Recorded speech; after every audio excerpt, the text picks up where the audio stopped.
Good morning, good morning, good morning. It's great to have you here with me. Good morning to you. All right, so we are going to read The Goat That Gloats. Remember The Goat That Gloats? I don't remember if you liked it, so here it is again. Written by Leland Petty, illustrated by Joelle Dreedemy. Anyway.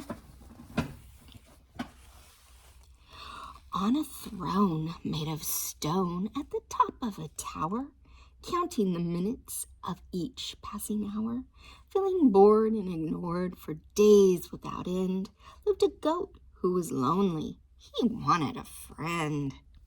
There he is. Hi, Mr. Lonely Goat. This goat was unhappy with sitting alone, way up in his tower on his cold, hard throne. So out of his window he started to bleat to the people who bustled below in the street. There he is. So lonely.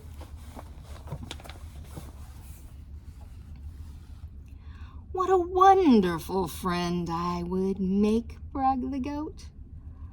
I've a throne in a tower with a bubble bath moat.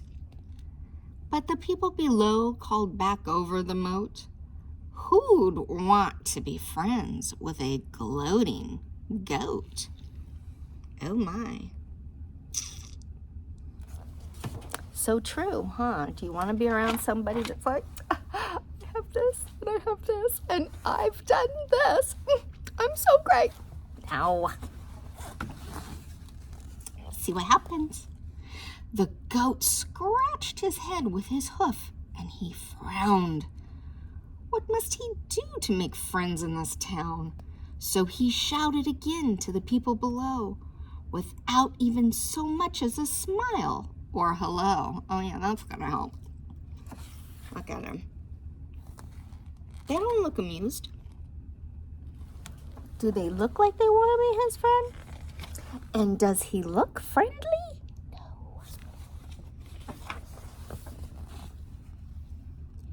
What a wonderful friend I would make, bragged the goat.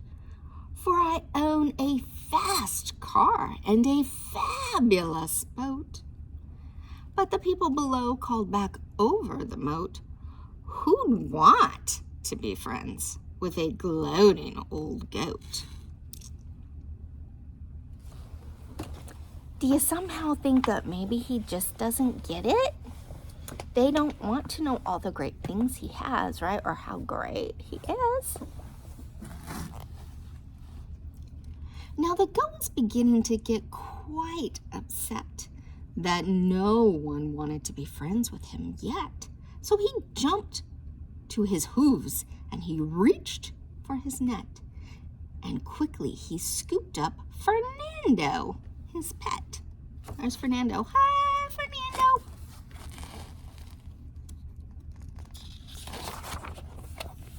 Did you tell him hi? Did you say hi, Fernando? What a wonderful friend I would make, bragged the goat. For Fernando, my pet, is the world's smartest stoat. But the people below called back over the moat, who'd want to be friends with a gloating old goat? He's like, look, I got this great pet. And they're like, yeah, so?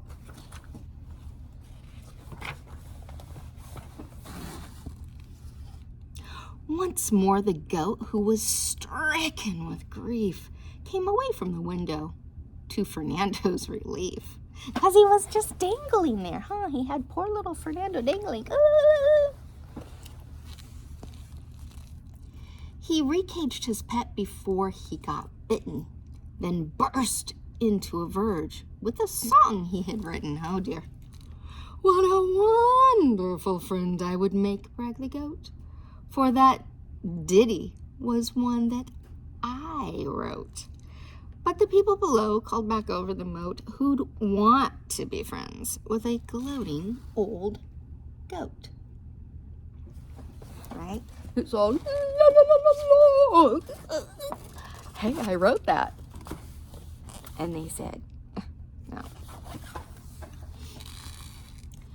Now the goat was about to sing one more verse, but his run of bad luck took a turn for the worse.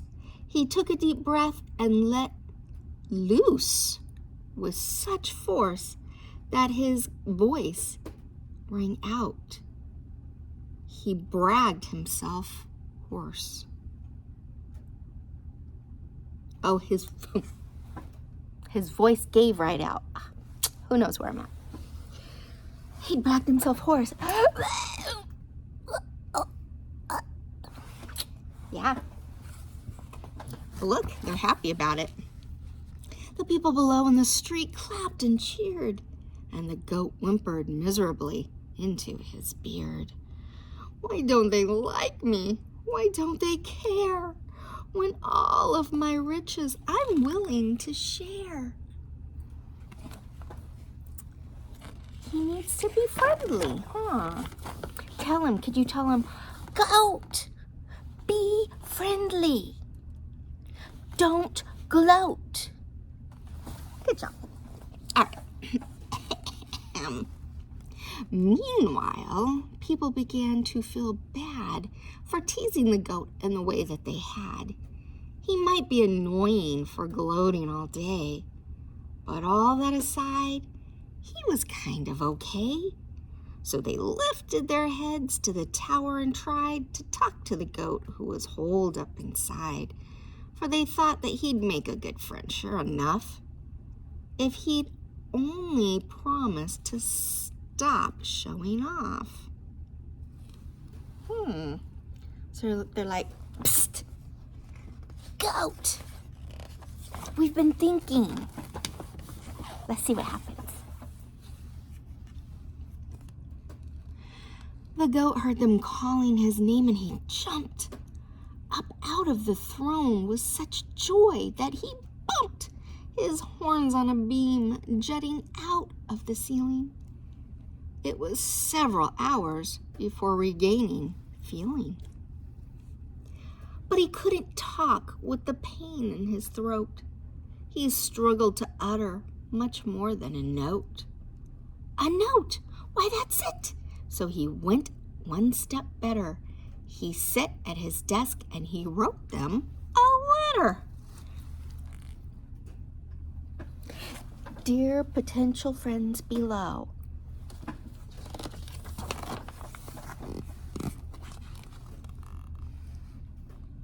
at last he had finished. To the window he went, and there with his letter he carefully bent and folded the paper to form a small plane, while all of the time hoping it wouldn't rain. Whoosh went the letter out into the blue. Ah, went the people below. Also, ooh. As circling steadily over the street, it finally came to rest at their feet. Yay! That's exciting, huh? He made a paper airplane, went, ooh. What wonderful friends you would make, went the note. That's a better start. For this foolish old goat with a very sore throat. I am sorry, I really did not mean to brag, but loneliness can be a terrible drag. Now I got to thinking, sitting here on my chair, what use are nice things if they cannot be shared? I would take great delight in knowing you better, and that is the reason I'm sending this letter. And the people below called back over the moat, of course we'll be friends with you, silly old goat. Look. Sure, we'll be friends. Of course. Look, whee, and there goes his little note.